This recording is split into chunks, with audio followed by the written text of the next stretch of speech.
Interlude. 2 women. They're all finished. The faint warmth she had felt in her neck dropped away, along with the softness at her back. Noble Fencer shivered, sorry to feel them go, and slowly opened her eyes. She was in a courtyard bathed in bright sunlight, an invigorating breeze blowing through. She was at the Temple of Lore, in the Water Town. It never quite goes away, does it? She said. That's how curses are. The answer came from a woman of indeterminate age standing behind Noble Fencer, who had been treating her until a moment earlier. The woman had a strikingly voluptuous body, covered only by thin cloth. In her hand was the sword and scales. The only thing that might be considered to besmirch her otherwise irreproachable beauty was the wrapping that covered her eyes. I must apologize. If I had a little more power. Not at all. You've done so much for me. Noble Fencer gave a deep, reverential bow to Sword Maiden, the Archbishop of the Supreme God. Looking at the bandage over the priestess's eyes made Noble Fencer embarrassed to complain about her own scar. Everything is thanks to you, Archbishop. I'm alive and able to be with my family because of you. I should hardly say so, Sword Maiden said, her lips forming a perfect curve. It wasn't me who rescued you. You're thinking of him. Yes, I am. Sword Maiden put a hand to her generous chest and let out a sigh as if she might melt. He who kills goblins. All I did was make a request of him. Yes. But of course, Noble Fencer said, her own mouth curving upward slightly into a characteristic smile. Her left hand moved to touch the silver dagger hanging in her belt, almost a caress. It had been months since the battle on the snowy mountain, and it was not by her own strength that she was still here. In fact, the same could be said of almost everything in her life. How many things had she really done on her own? Her parents, her party members, Goblin Slayer, and of course, all the friends she had made in that frontier town. The priestess who was like an older sister to her, that cheerful elf, the receptionist and the farm girl. The thought of them all made her heart sing, and with that warmth inside her, she was sure she would be all right. That's why I want to do something by my own hand next time. You mean for everyone, Sarkay? No, Noble Fencer said. I don't know whether it will end up being for everyone or not. Sword Maiden nodded, as if to say that was very good. It was all well and good to hope you could do something for the benefit of the world. But there were no guarantees that whatever you did would, in fact, be for the world's good. Righteousness was also danger. That was precisely why the Supreme God had handed down his laws. Noble Fencer understood this all too well. What she had thought was right had been a mistake. The brand on her neck was the proof. What could she do for the repose of her party's souls? And for all those who were just becoming adventurers? But I'll certainly give it everything I've got. Of course. I'll certainly give you any help I can, feeble though it may be. Noble Fencer found Sword Maiden's quiet smile deeply encouraging. This was the hero who had ended the war 10 years before and, indeed, the Archbishop who had the ear of kings and kingmakers alike. Feeble? Hardly. But Noble Fencer didn't want to impose, either. Incidentally, lost in thought, it was a moment before Noble Fencer realized that Sword Maiden had moved almost uncomfortably close to her. What do you think of that man? I'm sorry. Noble Fencer said, blinking. Sword Maiden's unseeing eye seemed fixed on her. Noble Fighter felt as if she had been hit with sense-lie as she said, How do you mean? What? Only just what I said. I owe him my life. Noble Fencer answered without hesitation. Touching the dagger at her belt once more, she said, Not just him. His party, too. I even gained some friends, thanks to them. Is that true indeed? Sword Maiden seemed at once reluctant to speak but also joyful. With no small hesitation, Noble Fencer looked at Sword Maiden to find the other woman nodding and smiling at her. I see. What a blessing you had to encounter them. Yes, Noble Fencer answered happily, sticking out her own not inconsiderable chest. There were few among her own deeds that she could take pride in, but that meeting, at least, was different. There was a spring in noble Fencer's step as she walked through the halls of the temple, Sword Maiden following at a slight distance. Behind her, the priestess was smiling happily, but noble Fencer had no idea of the real reason why. Chapter 4. The Men with No Names. Hardly a week later, people started using the new training grounds, even though they weren't actually finished. The early summer sunlight bathed the grassy hill, and a pleasantly warm breeze came blowing through. What better weather could there be to tempt one to work and sweat? Yikes, ow. Watch out, now my hand is numb. Don't drop your shield hand. You want me to split your head open. Yipes. Ack. War. Metal rang against metal in the circle of white sand. The complex, one might almost say magical, training facility was still under construction, but even a total greenhorn could put up a fence. The circular space for mock battles was the first thing that had been finished, and eager young hands were already putting it through its paces. After all, the area behind the guild building was too confined, and it was nice to have some loaner equipment on hand to try. Your hand is numb. I don't care if it falls off. Don't lower your shield. Your shield needs to be your most faithful companion in a fight. Couldn't we, take this just a little slower? At the moment, it was female knight and rear fighter, the young fighter dressed in leather armor and carrying a round shield, who were competing in the ring. Well, competing might have been a strong word. Female knight had the jewel by the scruff of the neck and was enjoying herself. As for the rear fighter, it was all she could do to squeal and get her shield up to block the incoming attacks. And she needed to. The practice blades might not carry an edge, but getting hit with them could still leave one with worse than a bruise. What's wrong? Get on your game. If you can't stand up to this, how are you ever gonna deal with the dragon's teeth and claws? I'm just porcelain. I don't wanna think about any dragons. Don't you know the parable of the random encounter with the dragon? Whoop, there go your feet. Eek. An exemplary sweep from female knight took rear fighter's feet clear out from under her, sending her tumbling gracelessly to the sand. Laughing uproariously, female knight pressed her advantage, lashing out with the hilt of her sword. One blow from a hilt like this, with the sword held in reverse and raised above the head, could be critical. Gasping and shrieking, rear fighter tried to escape the trap, only to stumble again. Female knight was ruthless, or perhaps lacked something in sympathy. In any event, she came on without mercy. It almost crossed the line into cruelty. And she wondered why no one wanted to marry her. Whoa. Yeah, holy crap. Rookie warrior and the red-haired wizard looked on, their expression stiff, trying not to think about the fact that it would be their turn next. They had never realized that sitting outside that circle, trying to steel themselves for what was coming, could be a form of training itself. Where did they think they were? The impregnable great labyrinth in the land of utmost cold. It would be impossible to go there, or to get back. Hey, don't get distracted, you punks. The butt of a spear gave each of the young adventurers a gentle bonk on the head. And who should be holding that spear but Spearman, dressed not in his usual armor but in civilian clothes, a silver tag hanging around his neck. It's easy to get distracted by girls. Believe me, I know. But if you don't focus, next thing you know, you'll be dead. Oh, that's not what I was doing. Yeah, and I don't really have the same problems you do, Spearman. One grumbled as the other chuckled to himself. Listen, you two, Spearman started with a frown. I don't know what you think of me, but you don't sound like you're ready to learn anything. Yeah, but, Rookie Warrior said like it was the most obvious thing in the world, you're always getting shot down by that receptionist, right? I only just got here, and even I know about it, the wizard added.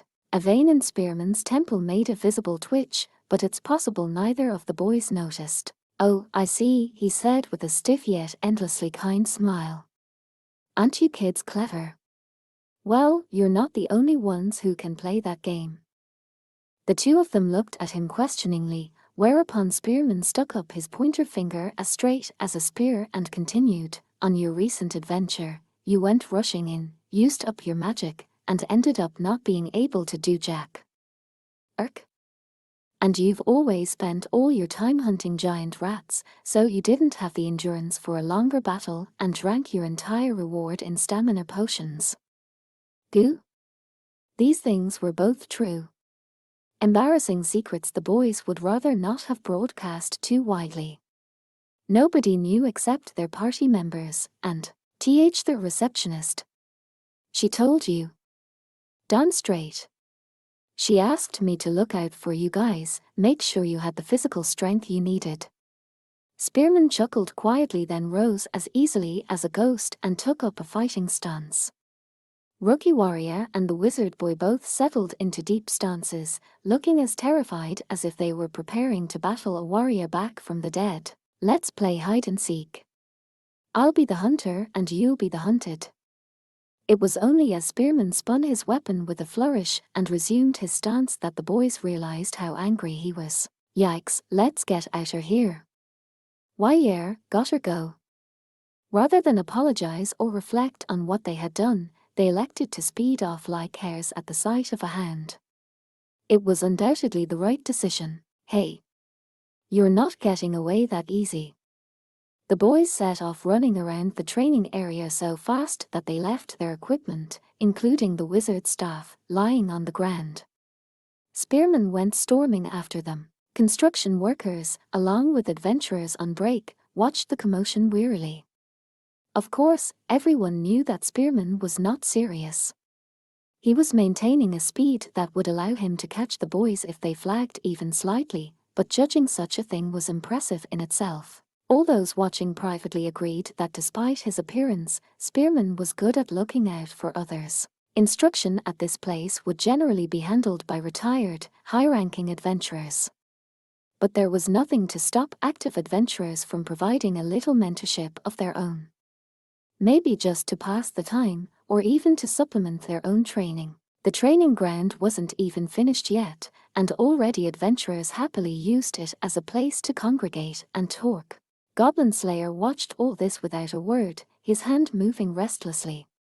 He was sitting in an open field, neither part of the completed training area nor the part still under construction. Birds went singing through the blue sky, and the breeze sent gentle ripples through the grass. If one were to look in his direction, one would have seen two young women waiting anxiously for him to finish what he was doing. One was the rear druid, the other the apprentice cleric who served the supreme god.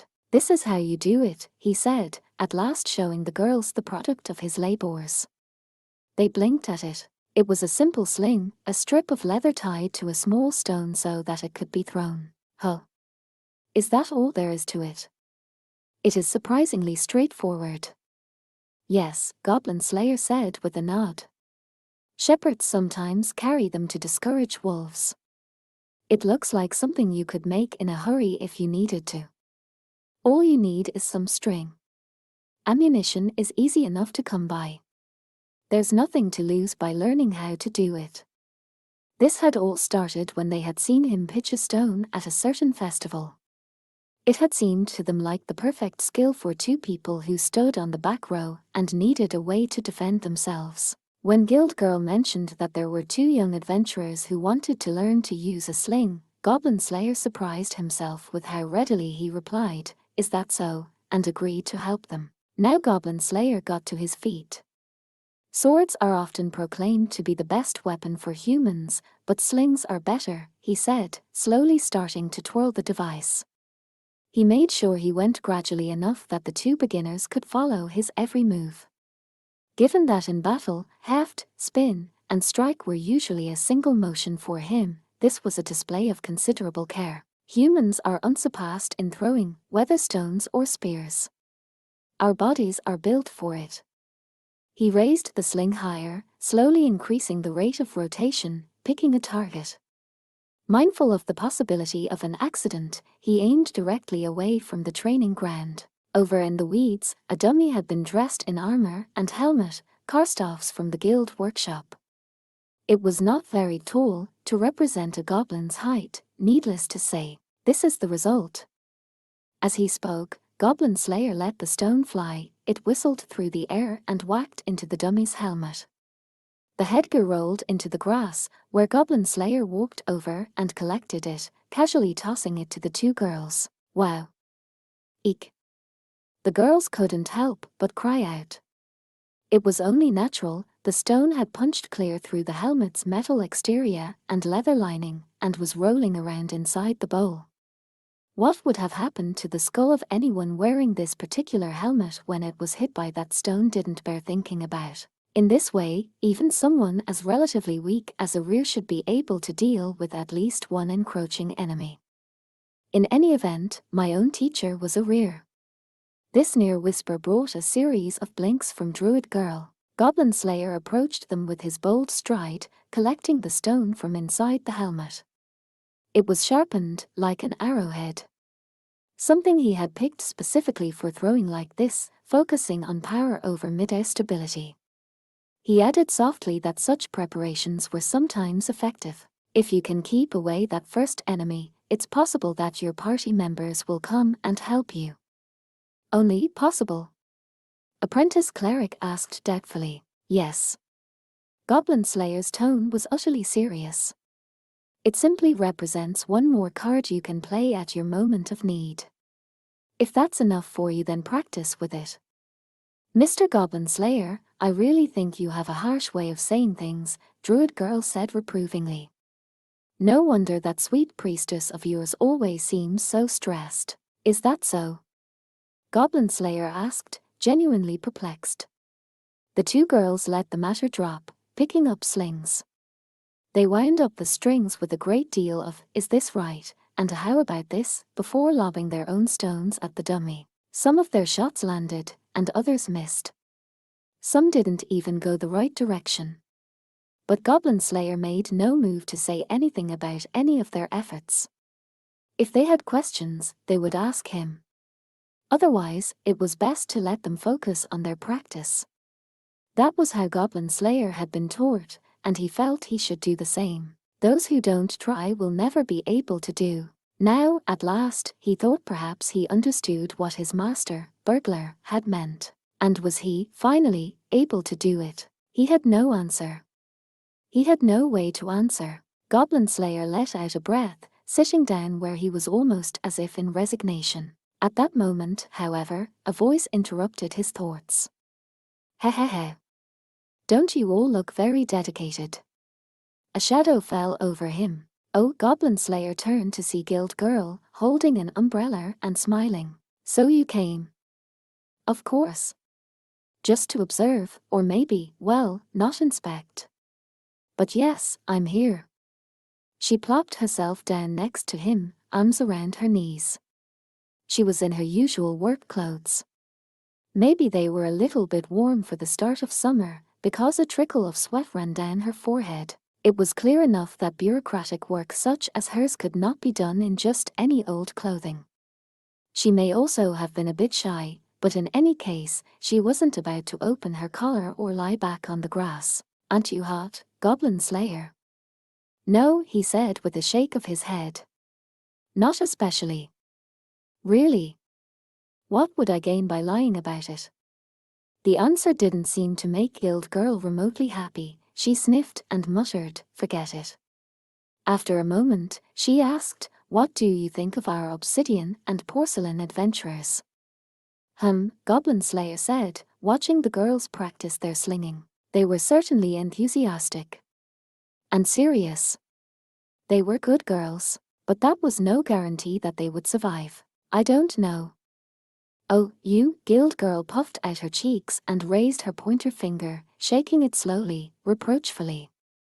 You're supposed to answer a question like that with something banal and inoffensive. Is that so? It is. Especially when your answer's going to be written down. I will remember that, Goblin Slayer said and rose. He could feel Guild Girl looking up at him. It was time. Hey, everyone. How about some lunch? Fresh from the farm.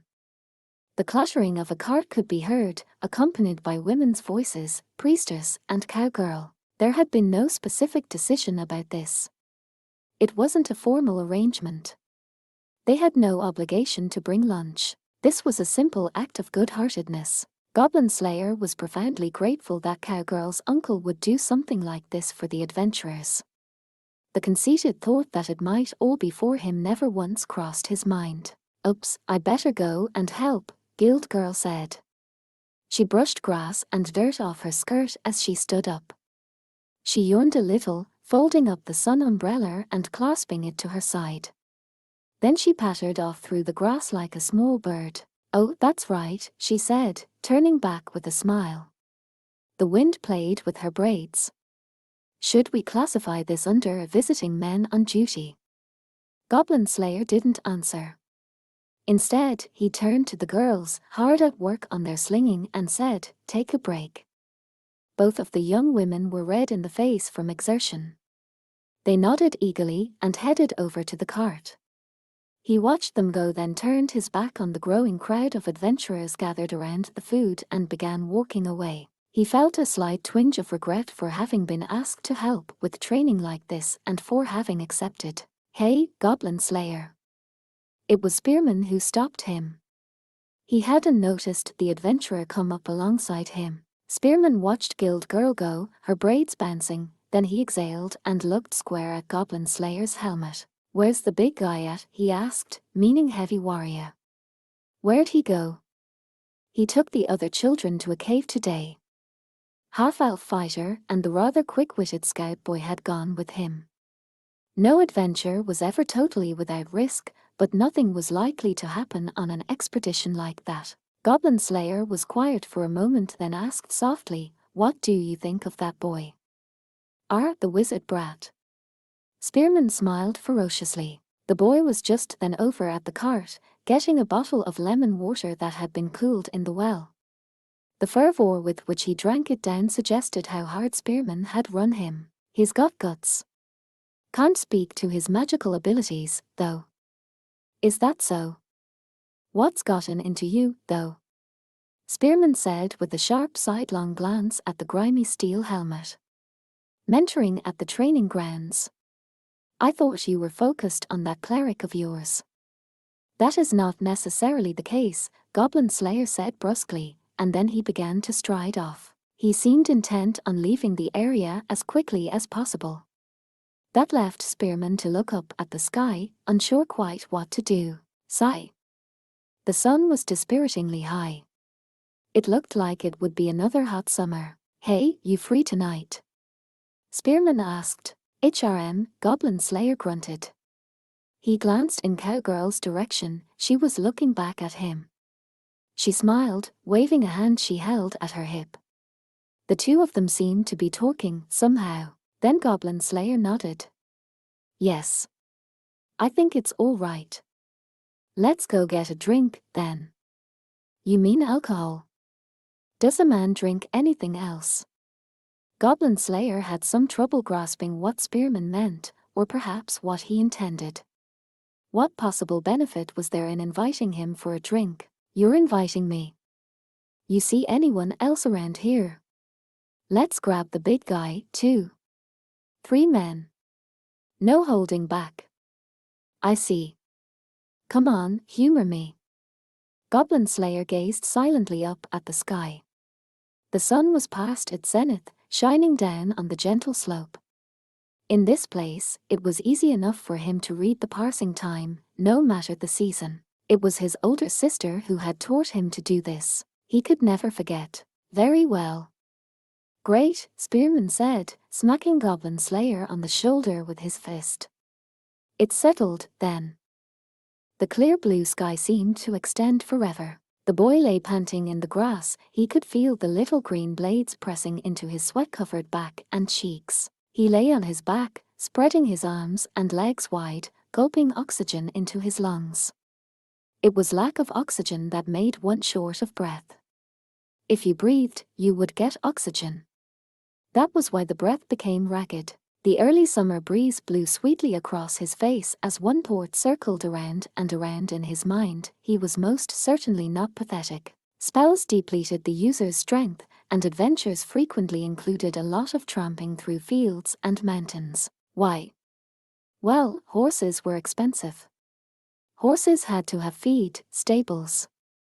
They needed shoes and equipment. If you were only going from town to town, post to post, maybe it wouldn't matter so much. But adventures commonly took people to remote underground labyrinths or supernatural lands untrod by human feet. It would be hard enough with a horse or a personal carriage, and in some ways, renting one would be worse. Brave adventurers with long experience said that adventure was a walking trade, and it was absolutely true. Hence, a wizard needed stamina as much as any warrior. He knew that. Yes, of course he did, and yet, it just doesn't. So tired. Yes, their opponent had held back. But there was a difference between porcelain and silver. Between the 10th rank and the 3rd, the second voice, joining in the boy's complaint, came from rear fighter, splayed out beside him on the grass. She was a mess, having been worked to the bone by female knight until a few minutes prior. She had tossed aside her armor, shield, and sword, perhaps unable to bear the heat, and now lay spread-eagled in the grass. Her chest, not that large, but pretty big for a rear, heaved up and down. The boy glanced over, but when he caught sight of her sweat-soaked shirt, he forced himself to look back at the sky. He felt a little embarrassed, and a little bit as if he had done something wrong. His head throbbed with the heat and the pace of his breath, but he managed to move it just a little. When she was done, it would be his turn with female knight. So. Did you get the hang of it? I dunno.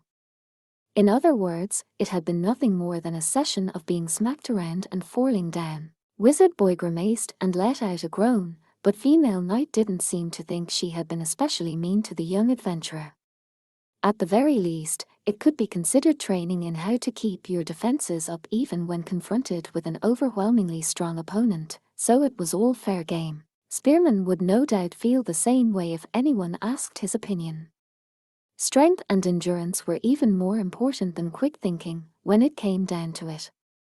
Adventurers who seriously hunted dragons and ogres would naturally outclass a couple of porcelains. So yes, the mentors held back.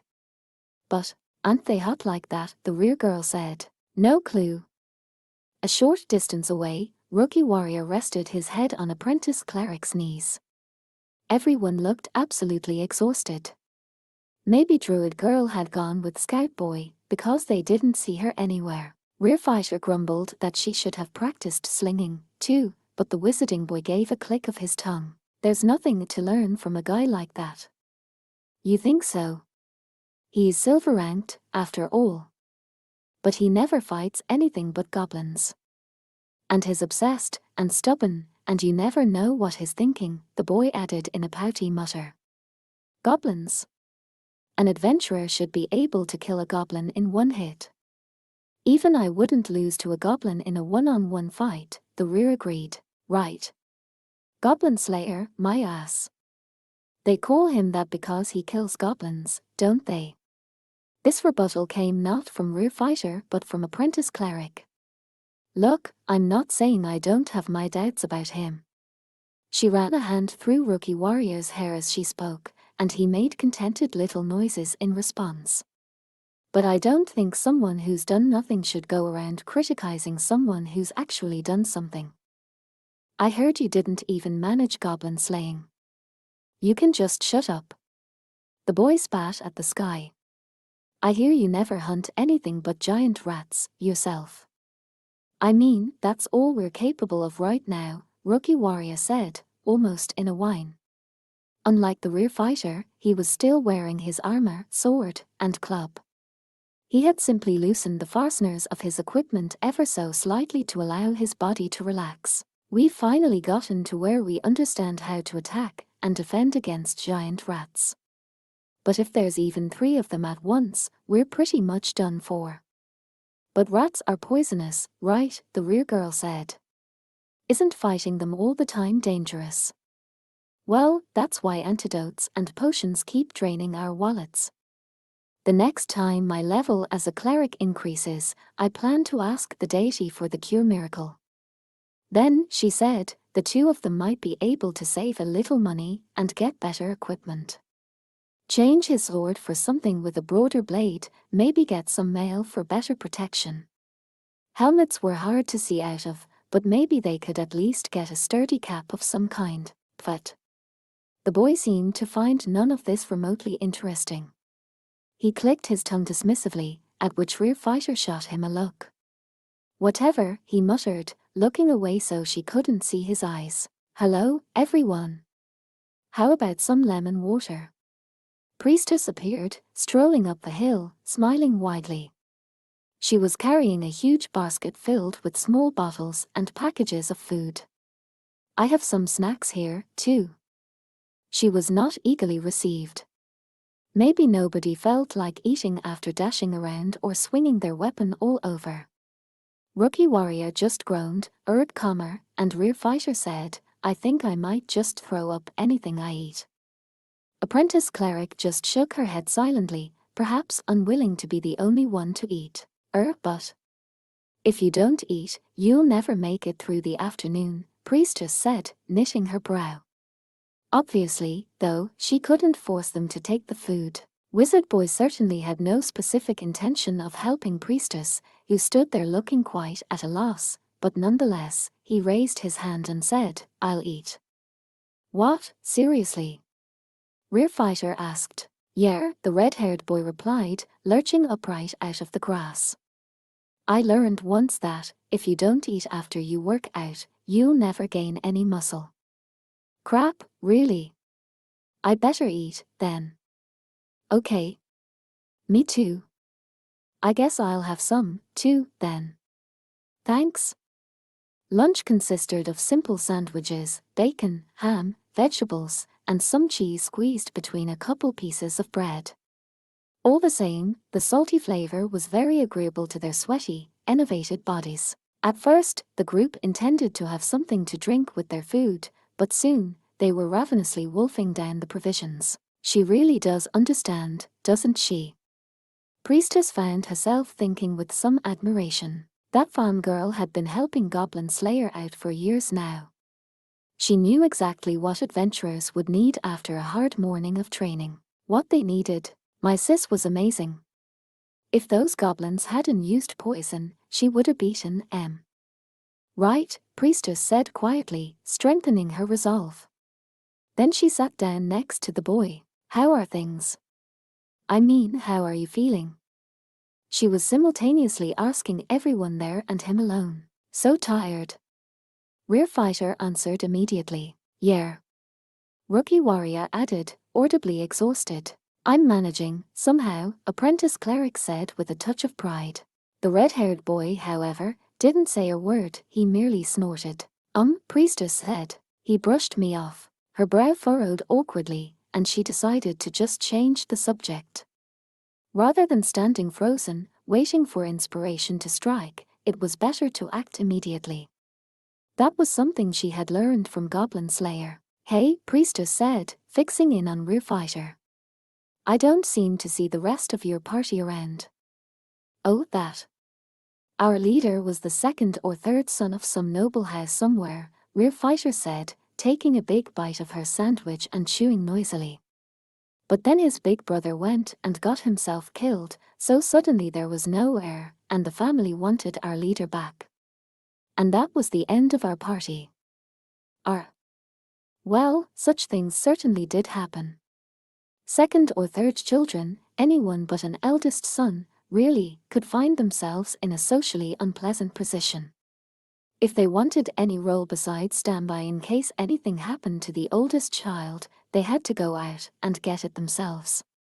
They might be able to get their parents to grant them a bit of land, but otherwise, establishing themselves through martial deeds was an option or, perhaps, marrying into another house. Knights' families were especially severe this way. Knighthood was, in general, a single-generation title. Parents couldn't pass it down to their children. An eldest son might be granted opportunities for service and training, a chance to make his name, but any children who came after him were unlikely to be so lucky. Hence a good number of adventurers came from families of such standing. There was no distinction between men and women here. Second and third daughters of noble houses were a copper a dozen among adventurers, and the survival rate of these self-proclaimed knights-errant was remarkably high. They had equipment, they had know-how, and sometimes they were even versed in swordsmanship, all of which contributed to their durability. But once in a while, something would happen to the eldest son, and then these adventurers would be called back to the families they had left. For the party leader in question, well, the path to become the family patriarch had opened to him, and he hadn't even been injured in the meantime, so he could count himself lucky. For whether or not one had family connections, quality equipment, knowledge, experience, or skills, inevitable death still always waited in the wings. I guess it's not like he's going to have it easy, exactly. Nobles have their own problems and all, Rear Fighter thought to herself.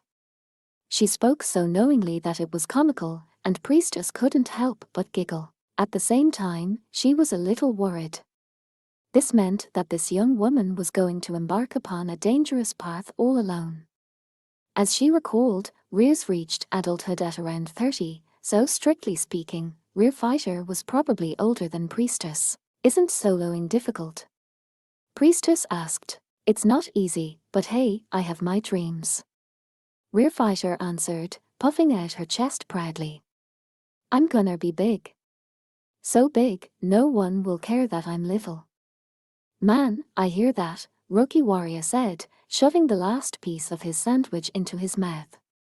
When I said I was going to become the strongest guy around, they laughed at me. Said I was too rustic for that.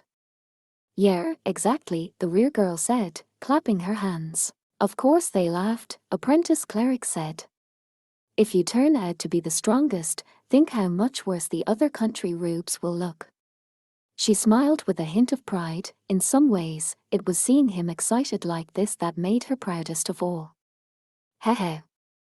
Bet now you're glad you decided to come with me on my training. I'm glad I didn't leave you all by yourself. It would have been dangerous. I'm sorry, who didn't leave who? Who? What? Don't want to admit it. And on they went, arguing. Priestess squinted happily. She felt like she was seeing something rather joyful. The two arguing children reminded her of her own party members. What good friends you are, she said. Absolutely not, was something they could hardly say in response. The two of them looked at each other, each muttered something then shut their mouths. The conversation broke off there. A gust of wind caressed cheeks gone red from exertion. I just don't get it, the boy growled. But anyway, I gotta focus on killing some goblins, and killing them right. That's my priority. That'll show the punks who laughed at my older sister. Priestess wasn't quite sure what to say to this display of vitriol. She had been an adventurer for less than a year. She hardly had enough experience to go offering unsolicited advice. Especially, she felt, when it came to this young man's feelings. That was why. I knew. That was why she bit her lip as she spoke. I knew a wizard, once. Her throat constricted, and her voice trembled. She had to get a hold of herself. She said that she wanted to fight a dragon one day. A dragon. Dragons, true dragons, were utterly terrifying foes. They weren't like the creatures that sometimes skulked around fields and mountains. They overflowed with power.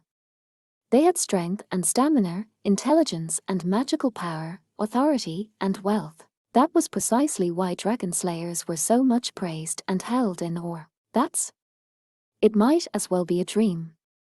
It's impossible. Of course it was a dream, Priestess said with a smile, no edge in her voice.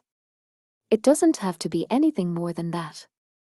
Yes, she was sure of it. That time, the moment they visited that first cave, was still there. Just because the party was immediately shattered, doesn't mean the value of what everyone said just disappears. Now Priestess thought she could understand that, at least a little bit. It was a precious thing, not something to mock or ridicule. No matter how unrealistic, no matter how out of reach, no matter how likely to fail. Dreams were dreams. It wasn't a matter of whether they could be realized. They were absolutely not something for goblins to trample on. The boy found there was nothing more he could say. Or perhaps he intended to say something, but before he could open his mouth again. "Hello, all my cute little newbies. Looks like you're working hard." A high, clear voice, pleasing to the ear, came rolling over the grassy plain. They looked toward town to discover three unusual but familiar figures coming toward them. "In the afternoon, your favorite elf will take you on a tour of some caves." He's anyone's favorite elf, Longears.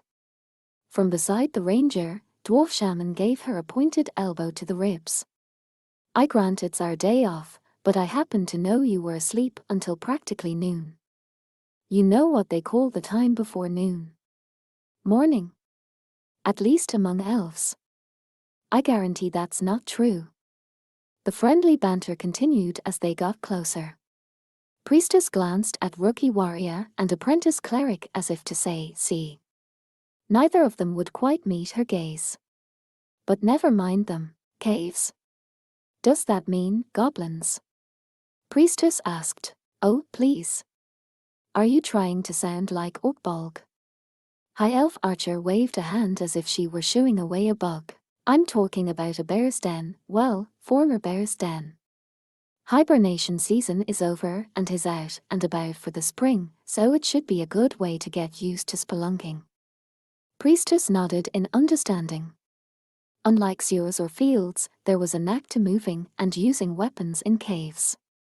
If the kids could practice doing those things in a cave with no monsters, it could only benefit them. Let it be said that we have yet to take our lunch," Lizard Priest said, bringing his hands together in a strange gesture. His breath came out the nostrils situated on his huge jaws. "And it appears you have prepared meals. With your indulgence, perhaps we may partake."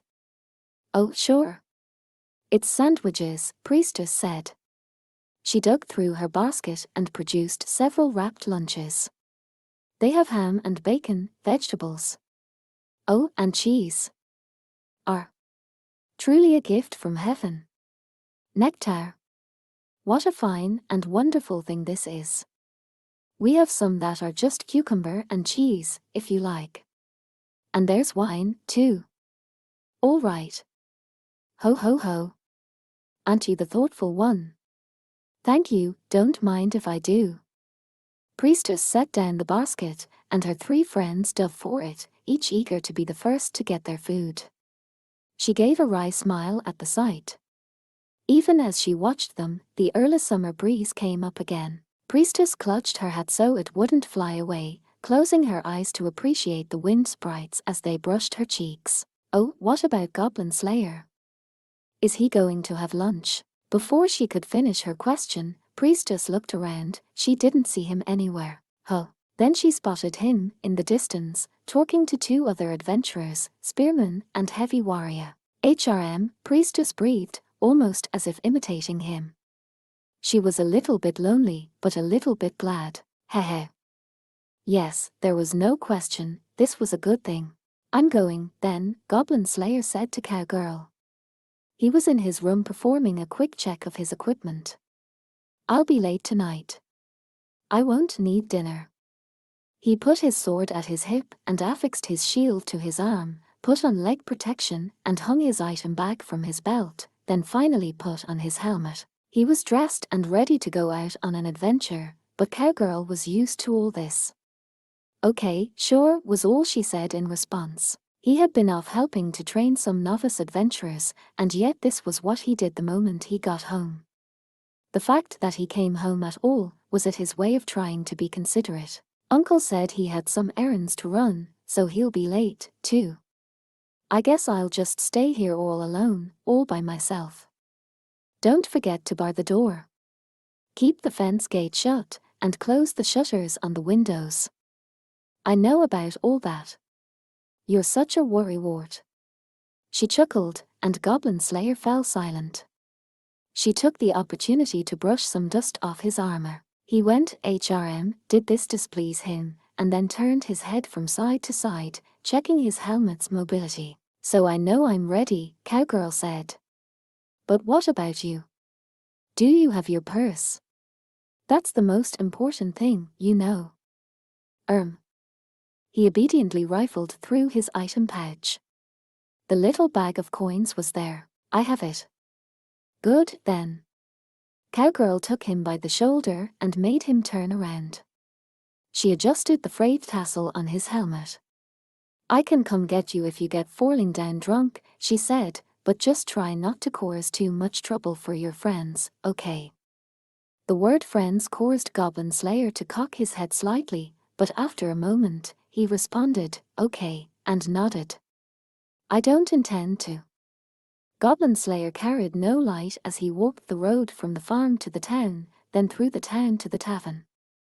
Traversing night-dark fields was very much part of his training, and once he reached town, he didn't need a light anyway. The special confusion of a bustling town at twilight greeted him. It was a situation he was not familiar with, and he proceeded silently through it. People pushed and jostled.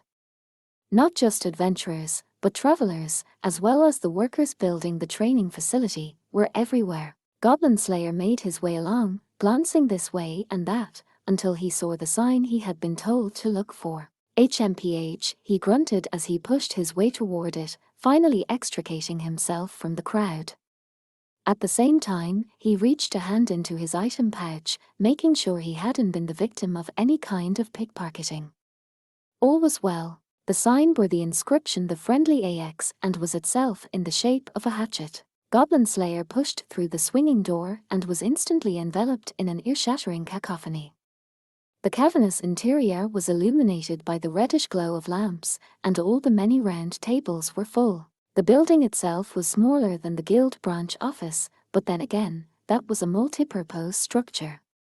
From the perspective of the old system, under which places like this had a tavern on the first floor and an inn on the second, the axe was fairly large. It used to be that adventurers' lodgings doubled as places to find work, but now that was part of history.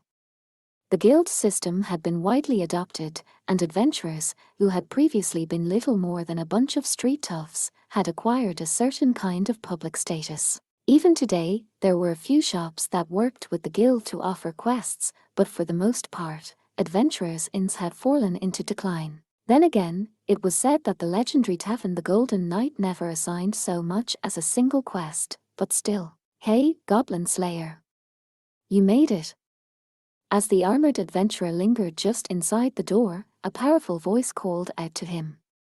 His helmet turned, scanning the inside of the bar as if taking stock of a cave he had just entered. There was the source of the voice. In one corner of the tavern, in a seat from which he could see the entire room, sat a handsome and tough-looking man, currently waving his arm. Over here, over here. You're late, man. We've already got started. Sorry, Goblin Slayer grunted. The cup one of the men raised was already almost half empty, and some of the snacks were clearly missing. But the biggest hint was that both adventurers' faces were already flushed. Goblin Slayer seated himself somewhat awkwardly at the circular table. The other two men were dressed in civilian clothing. Goblin Slayer alone was wearing his armor. It was impossible not to find it slightly humorous. Unlike the way so many young people envision things, adventurers didn't normally go around town in full gear. Yes, spearman and heavy warrior were both canny enough that even now they each carried a short sword at their hips, but it was probably overkill.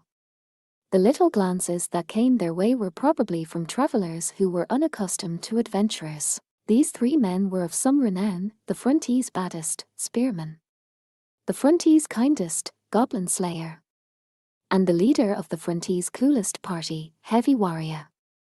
The reason they couldn't be called famous faces was because of one of them in particular. Why did we not go to the guild tavern? Goblin Slayer asked. Because I don't want rumors spreading that I was having a rowdy party with some guy who won't even take off his armor, Spearman shot at him. He's just saying that, Heavy Warrior said immediately. He's embarrassed to be seen drinking with you. Is that so? Especially by Miss Receptionist, if you know what I mean. Or shut your trap. Spearman growled. Then he jerked his thumb at the menu on the wall. Anyway, hurry up and order something. Yes, Goblin Slayer said, studying the menu. There were at least a dozen kinds of alcohol alone, from ale to fire wine to grape wine. Goblin Slayer muttered. Listen up, Spearman said with an exasperated sigh. Times like these, you don't think about it. Just go with an ale. An ale, then. Good. Hey, miss. 3 ales. Taking charge, ho. Heavy Warrior couldn't suppress a smile and a quiet chuckle. What? Spearman demanded with a glare, but the warrior calmly replied, nothing. The server placed 3 brimming mugs of ale on the table with a practiced hand. Here you go, 3 ales. Enjoy. The waitress was a centaur, still young. One would have to be careful not, in a drunken lapse, to call her a padfoot. Centaurs were quite a proud people and had no such soft thing as pads on their feet. It was probably the same with minotaurs, some of whom became preyers. Not that minotaurs as a group usually worried about such details. But to get back to our story, the waitress set the cups down, her generous bosom bouncing, then walked away on all 4 of her feet, her tail swishing. It was impressive how readily she could weave through the crowded tavern with such a large build. Watching her muscular behind closely, Heavy Warrior breathed, I know boobs are good, but a butt is good. Oh, so that explains why you're so into that knight friend of yours, she rides a horse. She has nothing to do with this. Heavy Warrior paused a moment then said, guess we couldn't have a chat like this at the Guild Tavern, huh? There, you never knew when a woman might be watching or listening. Heavy Warrior sighed and picked up his ale, sending a ripple through it. How about a toast, then? To what? Goblin Slayer asked quietly. He had also picked up his mug. Hell. Too much trouble to think of something. Let's just go with the usual. Spearman nodded, following the other's lead in raising his drink. To our town. To the gods' dice. To adventurers. Cheers, they exclaimed and then drained their mugs. Someone, none of them could have said which one, suggested going outside to walk off the drinks a bit. The streets were packed with people who had enjoyed some wine and were now out on the town. The 3 adventurers worked their way through the crowds, eventually winding up on the banks of a river. The river burbled beside them and the stars shone above. The 2 moons shone down on them. The evening breeze was pleasant on their alcohol-warmed bodies. It would have been impossible to be in a bad mood on a night like this. It was only natural to hum a song or 2. Let the earth turn sour and the wind grow ill. And the world fall dark for all time. There won't be a moment when this shimmering jewel with 4 bright lights doesn't shine. For I'll walk the path that seekers will.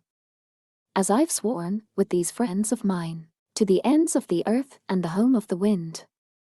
Though all's a dream, I'll go. Those 4 bright lights in that gem never end. Or gutter or burn down low. And as for us, we'll never forget our friends as we walk the road. It was a half-forgotten song of military valor from long, long ago. A bard with his lute could make it sound beautiful and brave, but 3 drunken adventurers were lucky even to qualify as out of tune. The hell? Spearman seemed to have had his fill of singing after a couple of verses, because he broke off in the same register as the tune. His glare settled on Goblin Slayer. Something was bothering him. What are you gonna do? What do you mean? You know what I mean. He's gone, Heavy Warrior thought, looking up at the stars. Should they have brought along that witch? She would probably just be staring off into the distance. Maybe smiling ambiguously. No, you couldn't count on her at a moment like this. I mean the receptionist, dumbass. Plus you've got that elf and your fangirl and that priestess. You're crawling with ladies. Goblin Slayer didn't speak for a moment. Finally, he said quietly, I don't think anything will be possible until all the goblins are gone. He paused another moment. Then he fell silent. Spearman gave him a sidelong glare. That was understandable enough. It wasn't too difficult to guess what kind of a past a man named Goblin Slayer must have. Hence, Spearman gave a dramatic sigh, then shrugged his shoulders with exaggerated annoyance. There it is. A goblin. No, you not. Spearman snorted. Heavy Warrior laughed out loud. Then the muscular fighter nodded and said, "Hey, it's not like I don't get it." "Oh yeah. Yeah. It's like," Heavy Warrior made a broad gesture at the sky, as if searching for something invisible. "It's like, a man wants to be free, right? King of his own domain." "A king, huh?" Spearman smirked as they walked along. He wasn't making fun, it was a grin of understanding. "Sounds good to me. There's that old story about the mercenary who became a king."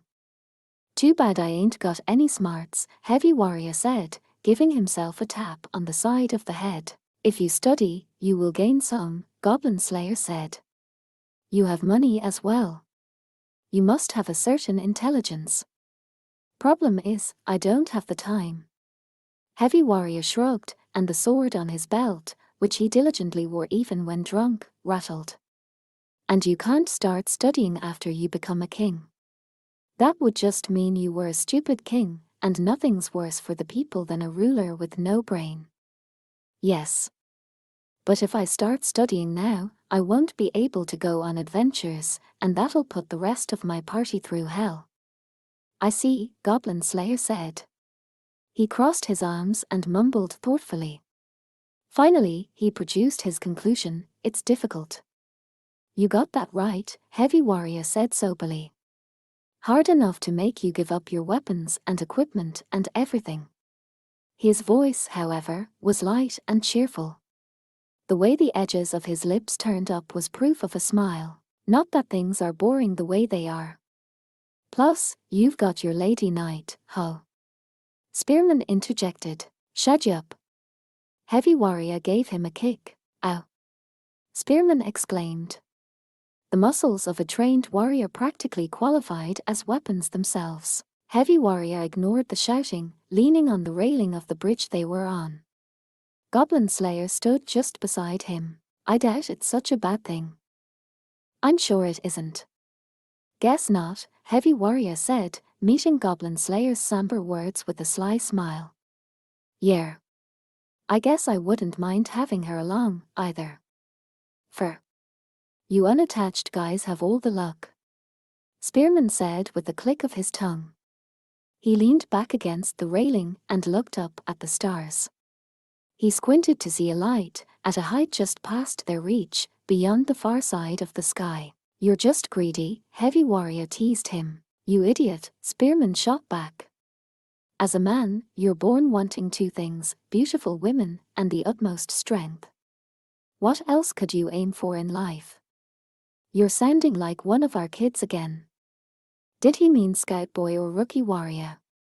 To seek to be known as the strongest of all adventurers was a privilege granted to youth. "Yeah, the strongest, that's right," Spearman said, almost pouting. "Because I believe that when I am the strongest, I'll be able to do anything." He spat up at the heavens, not that it would change the rolls of the gods' dice. "Women will love me, people will thank me, and I'll be able to do the world some good. Nothing wrong with that, right?" "Love you? Actual women?" Heavy Warrior snorted. "Maybe it was some gentle payback for earlier." "You better believe they will." Goblin Slayer muttered. "I cannot picture it." "Or you be quiet." Spearman glanced at Goblin Slayer while keeping his face skyward.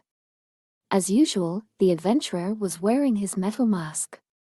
His grimy steel helmet. There was no way to know what expression lay behind it. "I'll bet our dear receptionist would know." It was just proof of how much and how often they had talked together. Spearman wondered, if he put on a helmet, would she know what his expression was? He sucked in a deep breath, then let it out. And what about you, Goblin Slayer? He asked. What did you dream of when you were a kid? Me? Think there's anyone else around here who kills enough goblins to go by that name?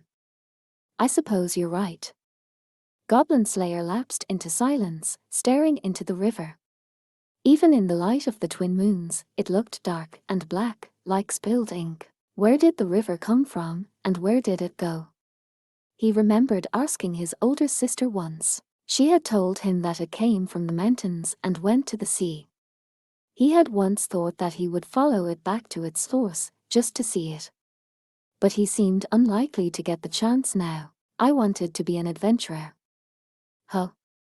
Spearman said, giving Goblin Slayer a jab with his elbow. Well, that's one lifelong dream checked off the list, isn't it?